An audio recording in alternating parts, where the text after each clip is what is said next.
So start now and never stop. My name is Koji Youngson, and I cannot trust those who lie to me. So I will not lie to those who trust me. Good morning, Ghana folk.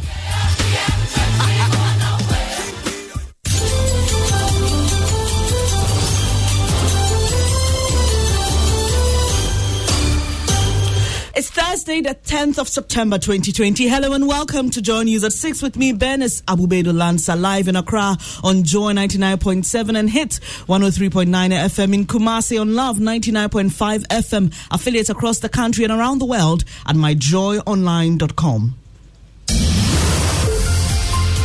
16 persons with severe COVID-19 infection in Ghana. COVID is real. Wear your mask and stay safe. Coming up this morning, Finance Minister justifies government's decision to register a Japa royalties agreement in Jersey, describing the action as well-intentioned. Also, nationwide vaccination against polio begins today after the country recorded some 31 new cases of the virus this year. We have a report from West Hit Ashanti region as some 4.6 million children are targeted in the exercise. The Ashanti region recently recorded vaccine-derived polio virus type 2. We'll be embarking on massive polio immunization exercise. In business, Bank of Ghana conducts diagnostic study on specialized deposit-taking institutions before setting new capital requirement for savings and loans companies. We've got details in 15 minutes. And later,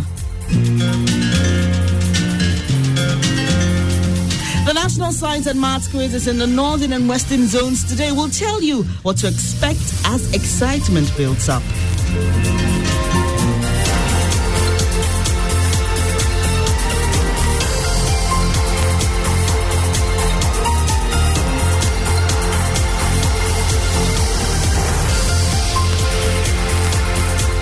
Thanks for your company. The details now. The Finance Minister, Ken Ofori-Atta, is justifying government's decision to register the Japa royalties agreement in Jersey, a tax haven in the Channel Islands. Civil society groups have criticized the Finance Ministry for failing to provide clarity on why it registered the entity in a tax haven. In a meeting with clergy and trade unions, the Finance Minister explained that international companies have listed on the London Stock Exchange despite having registered in Jersey. My colleague Winston Amwa joins me in studio with details. Now, what are the highlights, Winston, of the meeting as captured in the Finance Ministry statement? Well, Benis, the statement indicated that the Minister of Finance, Ken Ofori-Atta, explained the need to take advantage of the current all-time high gold prices despite tighter financing conditions due to the COVID-19 pandemic. He also highlights the weakness in the current framework for managing our mineral royalties, which does not allow for targeted use and accounting for mineral royalties. And he explains that the current framework limits the benefits that Ghana derives from its mineral resources, and that's pointed out that despite centuries of mining and exporting gold, the mining communities have not seen or benefited in a material way, nor has there been any major development in these areas. Yes, so what was the reaction of the labor unions and clergy to this? According to the statement, the participants at the virtual meeting were satisfied with the explanation of the transaction and urged government to ensure that the initiative benefits all Ghanaians, especially those in mining communities. And after the presentation, participants also decided that the transaction was a good one and beneficial to the people of Ghana.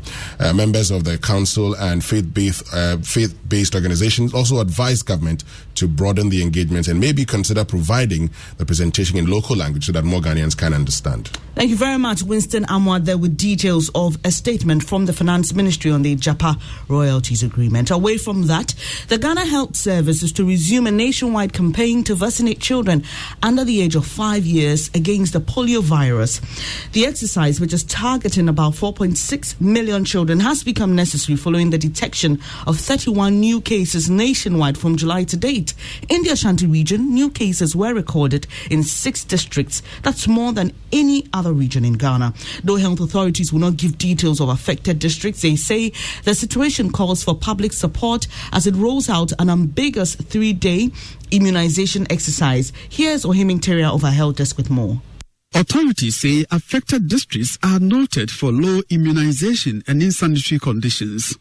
Deputy Regional Health Director in charge of Public Health, Dr. Yao Ofori-Yeboah, asked parents to avail children under 5 years for the administration of safe vaccine in all 43 districts of the Ashanti region. The Ashanti region recently recorded in 6 districts vaccine-derived poliovirus type 2. And in accordance with established protocol, the region, together with other regions in the country, will be embarking on massive polio immunization exercise.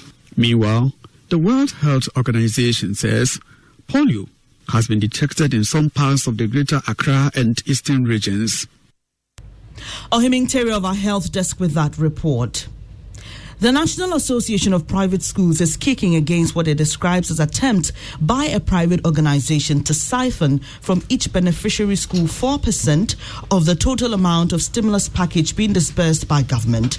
In a statement issued by the acting president of the association, Damascus Trusong, he indicated that 4% deduction is to cater for the credit facility processing charges. Johnny's editor for Smith joins me in studio with more. Why is the Ghana National Association of Private Schools alarmed at this development, Fred? Well, Ben, it's according to the statement, the private organization is making the 4% deduction to facilitate speedy disbursement of the loan from the National Board for Small-Scale Industries. NABS is condemning the action and dissociates itself from what it describes as fraudulent act. The president of NABS, Damascus Trusong, said they have reported the incident to the security agencies to ensure that the law takes its course, and he indicated that NABS wishes to emphasize that the stimulus package is a highly subsidized business support credit facility and that the NBSSI is not charging any fees for its disbursement. Therefore, no organization or individual must dupe private schools to enrich themselves. Join News editor Fred Smith there with details of a statement from the Ghana National Association of Private Schools. Let's stay on education. The NDC says its promise to abolish the double track system under the free senior high school policy will not be immediate but progressive. Chairman of the party's 2020 Manifesto Committee, Professor Kweku Danso-Boafo, says has been speaking on PM Express Manifesto Tracker on the Joy News channel. We will get to a point where it will no longer be there. But that clarity is not in the manifesto. In the actual print, the only word he's introduced is progressively, but categorically ultimately abolished. It would result in abolition. No, but that is an essential clarity. It doesn't end there. What's the purpose of a high school education, secondary school education? It's to provide students quality of education under the present condition, under present circumstances. Do you really think the students are getting the kind of quality education that you might have received, or I might have received, or Nana might have received in the past? The answer is no. So to correct this, we have to expand facilities so you get more facilities so you can accommodate more of these students who are currently engaged in double track. Professor Kweku Danso is chairman of the NDC's 2020 Manifesto Committee. Now, the Ghana Forestry Commission reports indicate wildfires cost 3% of the country's GDP, estimated at $210 million. Unfortunately, farmers' response to these disasters have often been too late. The Earth Observation Research and Innovation Center of the University of Energy and Natural Resources has come up with a solution. That's in Tech Thursday by Kwesi Deborah. The project, known as Advanced Virtual Fire Information System, sends alert to farmers on wildfires at their locations.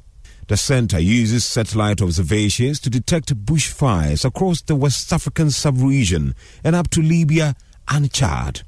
Dr. Mark Amobuate is lead investigator. Currently, the short code we are using is the *920*49#. You dial the code, then you can register your location, either the latitude and longitude or the Ghana Post GPS, or if that's not available, then you can put in your town. So once it's registered, what we do is that from our system, once we detect fires or anything that is favorable for bushfire or wildfire, we send you an alert and notification.